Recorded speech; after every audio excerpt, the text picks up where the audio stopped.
Hey and welcome to another demonstration video of emergency NGX from FS2 crew. In this video I want to show you an engine failure during takeoff.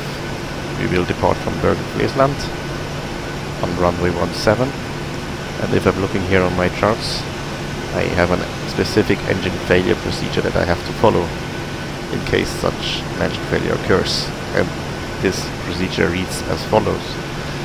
At 1100 or at the DME 8, Flesland, Foxtrot Lima Sierra, whichever latest, turn right to 270.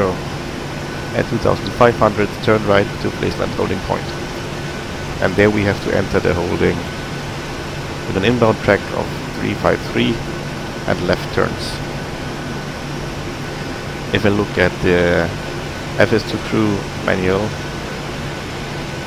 the points we have to follow during this procedure or during the situation are: first, the FO will announce the failure. This means that the first officer will tell us that we have an engine failure. Then, if we are still on the runway, we have to decide if we want to continue or abort. But since we will be beyond V1, we will actually continue. And then our task is to fly the airplane safely to a minimum altitude of 400 feet above ground level. And this is done by actually using the rudder to counteract the yaw of the airplane due to the one engine is now producing only drag and not thrust anymore. So you should use your rudder such that your yoke or your joystick is in a neutral position during horizontal flight. You should not counteract with your ailerons, because these will actually produce more drag if the spoilers are deployed, and that's to be avoided. At 400 feet above ground level, we will select heading select to aid us in our lateral navigation, and then we will ask the FO to confirm the failure, and he will tell us which engine has failed. We will verify that and confirm that by looking at the engine indications, and then we will climb safely until altitude of about 800 to 1,500 feet. Boeing recommends about 1,000 feet for the training. And at this altitude we will call for flaps up speed and accelerate. We will then retract the flaps as scheduled, and if we are actually split throttle with flaps up and on flaps up speed, we can disconnect the outer throttle. We will then select level change, since we are not flying with VNAV, and we will ask the FO to set maximum continuous thrust into the N1 indication. We will advance the throttle to this N1 level, and then we can as well activate the autopilot. When we have done all this and the airplane is stabilized and cleaned up, we can call for the engine failure or shutdown checklist. And there the first thing that we do is actually to close down the engine completely. That means the failed engine, the thrust lever of the failed engine will be moved to close, and the engine start lever of this engine will be put into cutoff.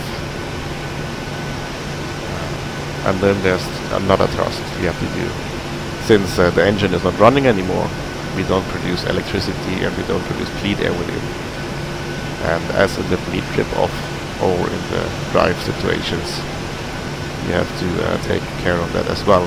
This means that we have to start the APU to jump in the AC production, electricity production for the lost engine, and we have to set the pack of the remaining side, of the affected side, to off, such that the pack on the remaining side goes into a high flow rate. Then another thing is that we actually have to balance our fuel. Since one engine is not using fuel anymore, we have to see that the fuel tanks are actually balanced, and this is done by opening the fuel crossfeed valve and then by switching off and on the fuel pump such that we actually feed the engine, the still running engine, from the right side. But I will show that in flight. If all that is done, we can actually call for the after takeoff checklist as normal, and After that, it's to our discretion what we will do, but the safest thing would be to land in Bergen again. But I don't want to show this in this video. This will be another episode. So let's jump into the cockpit and get started. So let's set up the failure, and then we can actually go over to takeoff. To activate the failure, we go once again to menu, and then to BMDG setup, aircraft failures. On the second page you find engine, and there we go to the engine to BR cut failure. This failure will come alive somewhere between V1 and BR, and that's exactly where it's most interesting, I think. So we take that and activate it, and then we are good to go.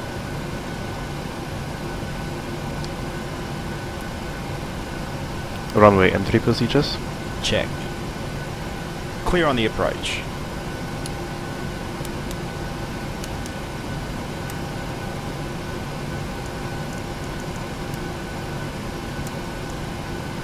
Ready to go.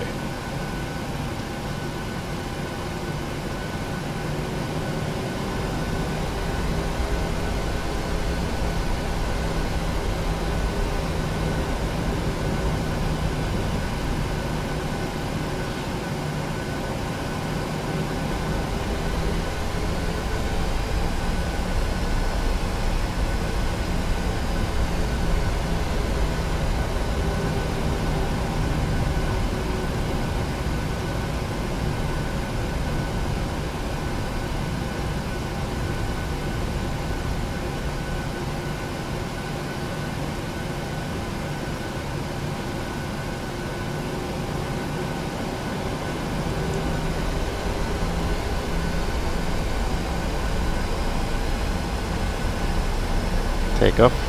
Check.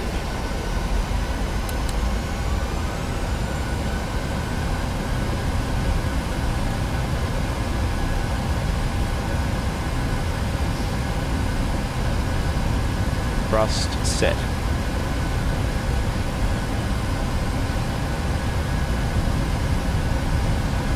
$80 knots. Check.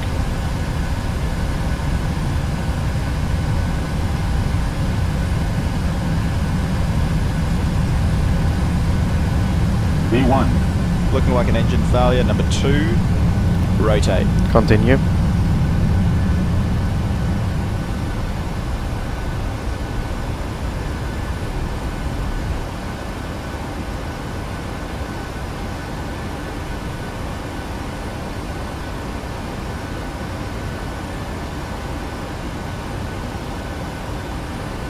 Positive rate. Gear up. Gear up.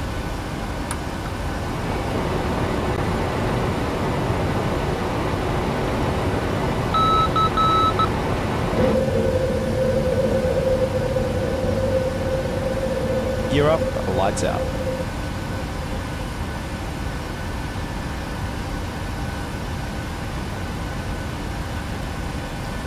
Select heading select. Heading select. Confirm the failure. Engine failure, number 2. Confirmed.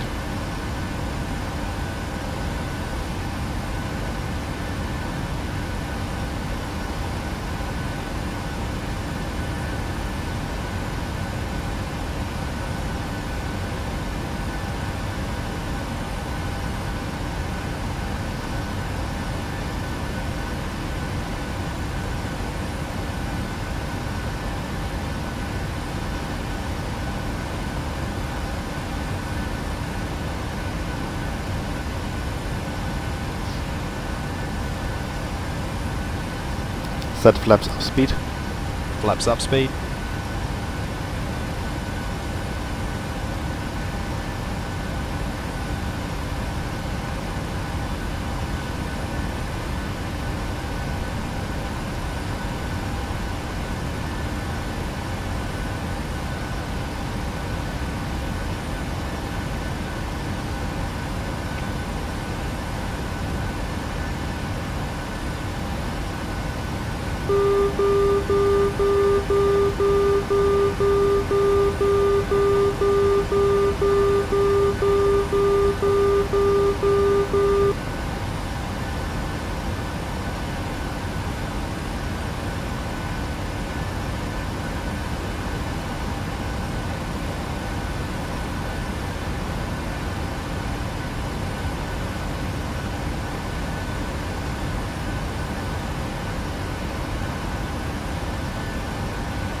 We are approaching now DME 8 from Flesland VOR, so I start to turn to 270. Set heading 270.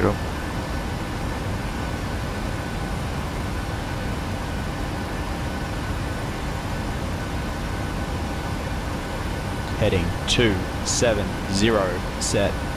Flaps up. Flaps up.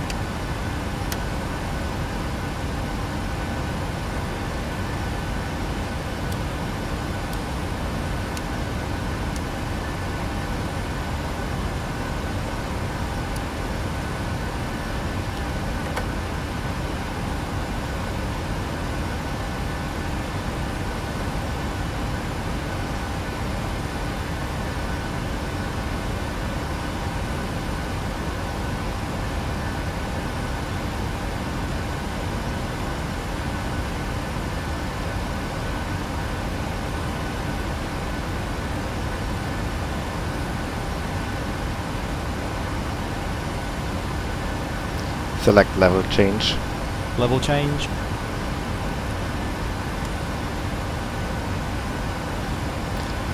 Select maximum continuous thrust. Flaps up speed. Set maximum continuous thrust. Max continuous thrust set.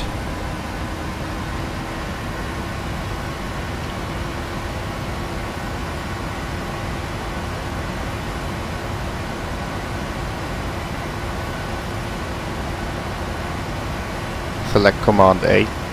Command A. Okay, I engaged that right now, and the next thing I do is that I actually program the holding into the FMC. So it's a holding at Foxtrot Lima Sierra.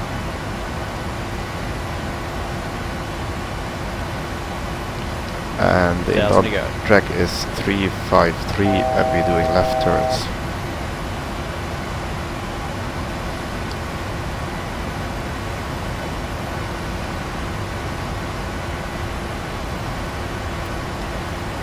And then I select level change, lateral navigation, because we're already above 2,500 feet, and now we have to actually be aware that we are flying without auto throttle, so we have to keep an eye on our thrust settings.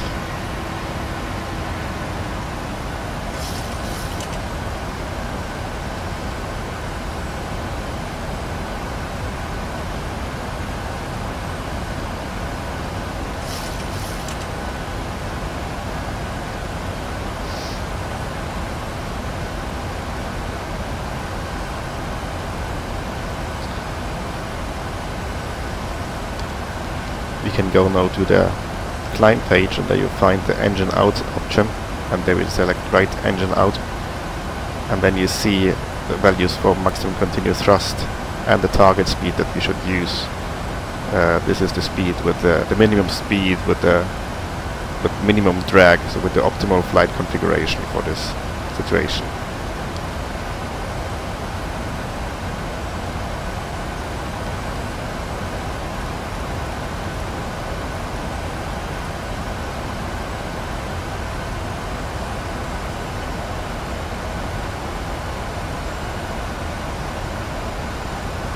So the next thing we do is actually that we start the checklist.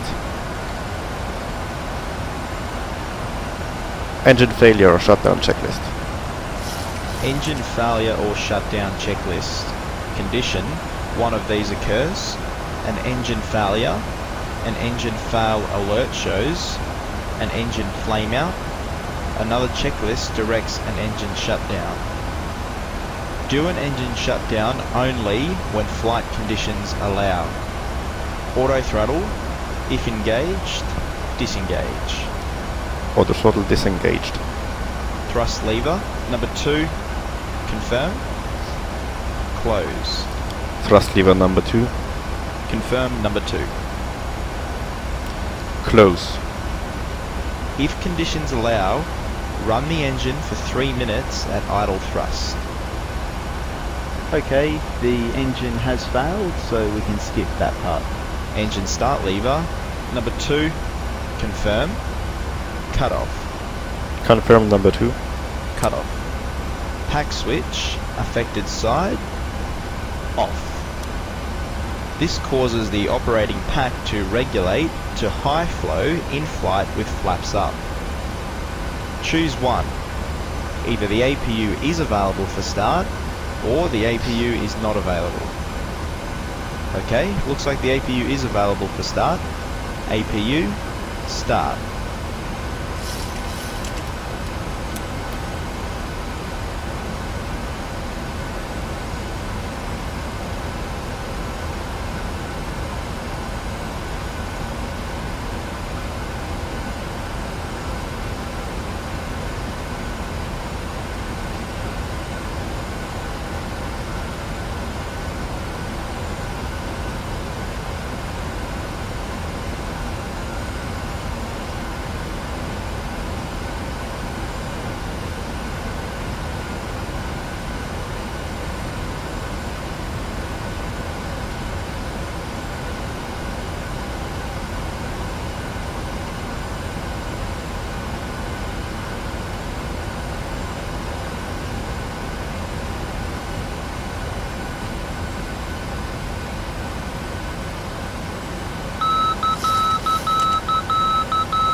When the APU is running, APU gen switch, affected side, on. Balance fuel as needed. Transponder mode selector, TA only.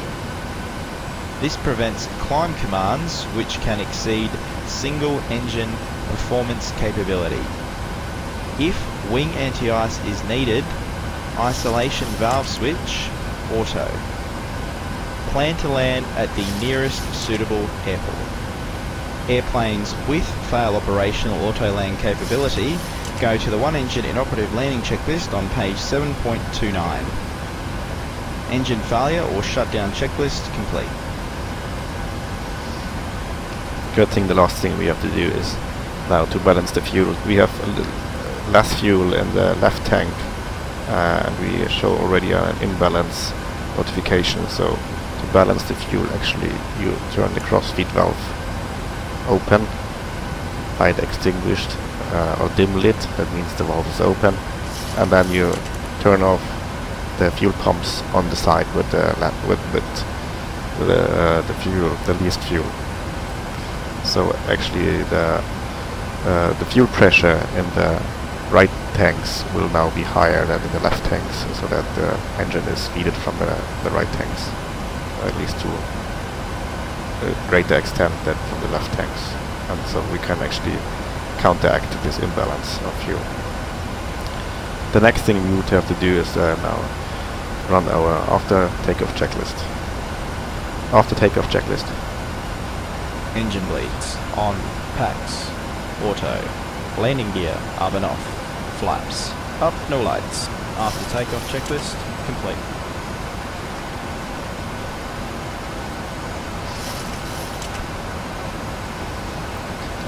Okay, this is it for this video. The next step would be to prepare the landing in Bergen again. We would need to go through the one engine operative landing checklist. We would need to do our approach and descent checklist before that as well. But as I said, this is part of another video. I hope you enjoyed this one. Thanks for watching, and bye.